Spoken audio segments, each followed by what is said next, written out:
Ladies and gentlemen, Cowboys Nation, buckle up because we're diving headfirst into the hottest breaking news, straight out of the Dallas Cowboys Minicamp. This is your one-stop shop for all the updates, surprises, concerns, and jaw-dropping moments that have the entire fan base buzzing with anticipation. If you're a die-hard Cowboys fan, you're in the right place, because we're about to unpack everything that went down at Minicamp, from the electrifying highs to the nerve-wracking uncertainties. This isn't just a recap, it's a full-on deep dive into the state of America's team as we head into the critical off-season stretch. So grab your star-emblazoned gear, hit that subscribe button, and let's get into it. First up, the story that's got every Cowboys fan holding their breath, the Trevon Diggs saga. This isn't just a minor storyline. It's the kind of drama that could shape the entire defensive outlook for the 2025 season. Diggs, our all-pro cornerback, has been vocal about his goal to return to the field for Week 1 of the NFL regular season. He's been dropping quotes to reporters like Clarence Hill and Kevin Watkins, exuding confidence and determination. And let me tell you, I love the fire. I love the ambition. When a player like Diggs sets a benchmark like that, it shows he's hungry to get back to locking down receivers and snagging interceptions like the ball-hawking superstar we know he is. But here's where we need to pump the brakes and face reality. As much as I admire Diggs' grit, I'm not convinced his Week 1 target is realistic. Not even close. Let's break it down. Diggs isn't just recovering from a standard ACL tear. Oh no, this is a far more complicated beast. He underwent a chondral tissue graft, a procedure that goes beyond simply repairing a ligament. This surgery involves replacing damaged cartilage in the knee joint, which introduces a whole new level of complexity. It's not your typical 6 to 9 month recovery situation.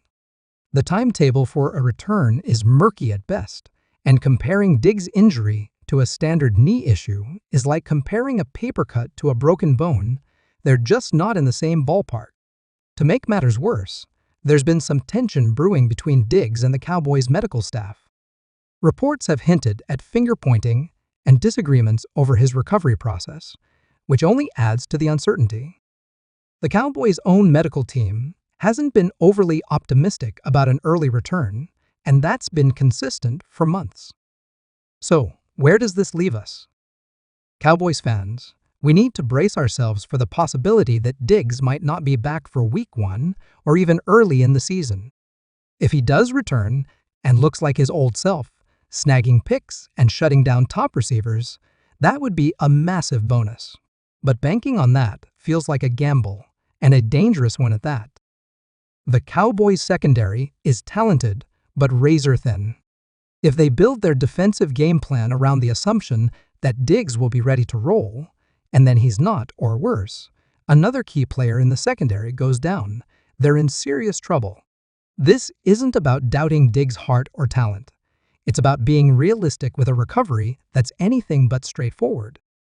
So, I'm throwing it to you, Cowboys Nation.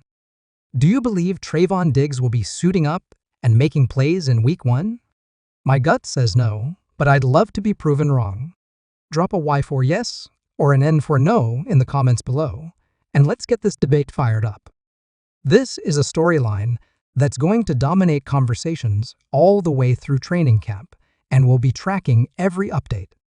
Now, let's shift gears from recovery to raw, unbridled potential, because the Joe Milton experience is officially underway, and it's nothing short of fascinating.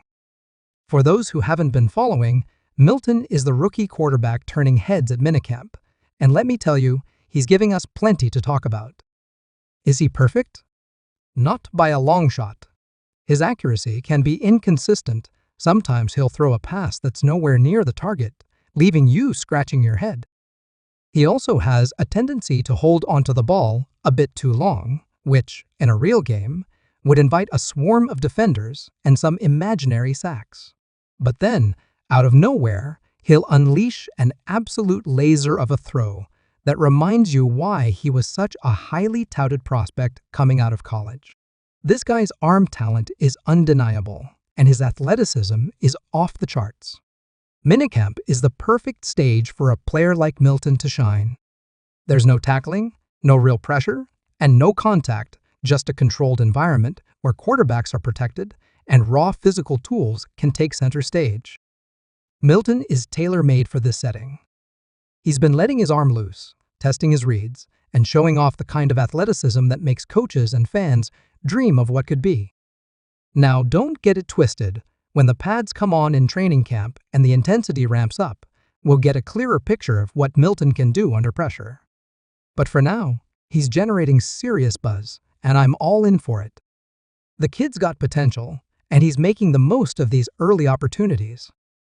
Of course, let's not forget about the man under center, the unquestioned Cubone, Dak Prescott. Dak has been looking sharp as ever, and yes, he's rocking that signature single-sleeve look that's become a vibe all its own. The right sleeve is rolled way up, and whether it's psychological or just pure swagger, it's working. Dak's been clean, decisive, and in rhythm, taking the lion's share of first-team reps. Technically, he's not cleared for contact yet, but that's not a big deal in June. Quarterbacks don't get hit in minicamp, and they're barely touched in training camp. What matters is that Dak's moving well, throwing with confidence, and showing no signs of lingering issues from his injury. Let's put those wild 8-month recovery rumors to bed. They're just noise. Dak is locked in, and he's ready to lead this team. Behind Dak, the quarterback room is starting to take shape. Will Grier is holding it down with the third team, and while the depth chart hasn't seen any seismic shifts, there's an undeniable sense of intrigue in this group. Compared to last year, the QB room and mix room feels like it's got more upside, more potential. But here's the big question for you. How would you grade the Cowboys quarterback room right now? Are they an A, B, C, D, or F? Drop your letter grade in the comments, because while there's plenty of promise here, consistency is going to be the key to whether this group becomes a true strength or just a fleeting storyline. Let's pivot to one of the most exciting players on the roster, Trevon Diggs. This guy is a human highlight reel, and he's making waves at minicamp with his versatility.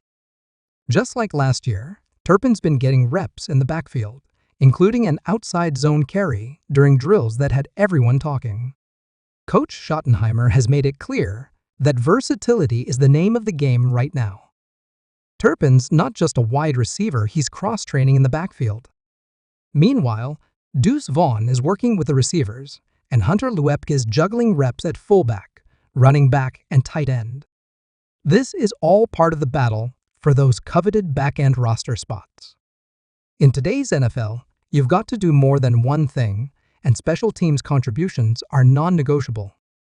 Turpin isn't going to morph into a workhorse running back who's getting 10 carries a game. That's not his game. But as a gadget player, absolutely. Last season, he had 16 carries for 92 yards, and while his frame isn't built for pounding the ball between the tackles, he's a perfect fit for jet sweeps, screenplays, and other creative touches. The frustrating part is that the Cowboys toyed with this versatility in training camp last year, but barely used it during the regular season. Let's hope they don't let those plays gather dust in the playbook again. Turpin's speed and playmaking ability could be a game-changer if utilized properly. Speaking of the backfield, let's talk about the running back rotation, because it's starting to take shape. A big shout-out to Nick Harris for the detailed notes here.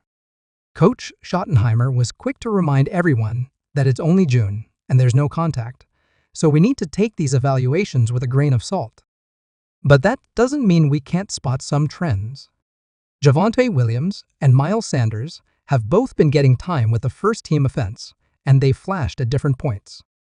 Right now, these two veterans seem to have the inside track for the lead role, but the rotation has been fluid. Both have mixed in with the second team, while the other gets first-team reps, showing that the competition is wide open. Further down the depth chart, Jaden Blue and Phil Maffa have primarily been working with the third team, though Blue has seen some second-team reps and is also getting looks on special teams. I'm calling it now, Jaden Blue is a lock to make this roster. He wasn't a lead back at Texas, so don't expect him to suddenly become Rabone, But if he can deliver a few explosive plays early in his career and establish himself as a reliable change of pace weapon, that's a massive win for a fifth-round pick. Deuce Vaughn, on the other hand, is in a tough spot. He's gotten a decent amount of second-team reps, but with Williams, Sanders, Blue, and Hunter Luepke ahead of him, not to mention Luepke's special teams value, it's going to be an uphill battle for Vaughn to crack the 53-man roster. So, here's another question for you, Cowboys Nation. Who do you think will finish the season with the most carries for Dallas? Not yards, but carries. Type JW for Javonte Williams, MS for Miles Sanders, JB for Jaden Blue, or O for other in the comment. This running back room is loaded with potential, but someone's got to emerge as the go-to guy. Let's hear your predictions. Now, let's hit some quick takeaways from other parts of the roster, starting with the linebacker group. Maurice LeFou is making some serious noise. While Kenneth Murray and Jack Sanborn have been getting the bulk of the first-team reps in nickel packages, LeFou has been turning heads with pressure plays in base defensive looks. That's something worth keeping an eye on, especially with DeMarvion Overshown still in the mix. Murray's been wearing the green dot, handling weak side duties, while Sanborn is anchoring the middle but showing the flexibility to play all three spots. Right now, Murray and Sanborn look like the preferred duo, but there's still plenty of time for someone like LeFou to make a strong case. And let's give a well-deserved shout-out to Tyler Booker. The Cowboys are doing it right with this guy. No unnecessary rotations, no easing him in, they're letting him start, plain and simple. That's the move. Ezra might still rotate in, and Jaden Blue could work his way into the conversation once he's healthy, but Booker is being treated as the day one right guard, and that's exactly what this offensive line needs. The current starting five: Tyrone Smith, Tyler Smith, Biadas, Booker, and Terrence Steele is a solid group. The sooner they can build chemistry, the better. This offensive line could be the foundation of a dominant offense if they gel early. As we wrap up this minicamp breakdown, I want to remind you that the Cowboys' offseason is far from over. We're about to hit the NFL's dead period, but you never know when a surprise signing or workout could shake things up. Stay locked in by subscribing right now at youtube.com/cowboys. We've got more content coming your way, including a winners and losers episode dropping tomorrow.